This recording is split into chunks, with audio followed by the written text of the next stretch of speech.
Cher journal, aujourd'hui j'ai assisté au moment le plus insensé de toute ma vie. Une histoire drôle racontée sous la forme d'un journal intime.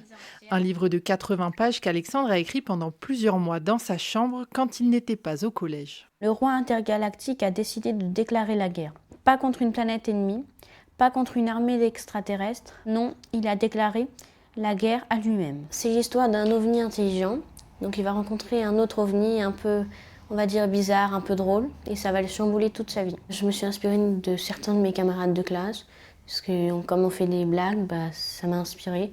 Et puis de temps en temps je lis des comédies, donc ça m'inspire aussi.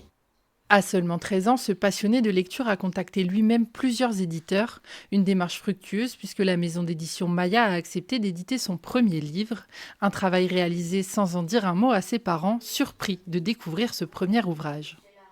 Ça le dépeint tout à fait en fait. C'est un livre avec beaucoup d'humour, beaucoup d'imagination. Et je pense qu'il y a passé beaucoup de temps en fait dans sa chambre en dehors de son travail scolaire. Je suis très fière, mais c'est vrai que ça m'étonne pas parce qu'il a toujours aimé lire. Il lit énormément et je l'ai beaucoup amené à la médiathèque quand il était petit. On lui a lu beaucoup d'histoires, donc c'est vrai que je pense que ça a un impact quand même sur le fait qu'il aime lire et qu'il aime écrire. Un livre tout public bientôt disponible et peut-être le premier d'une longue série pour ce jeune auteur.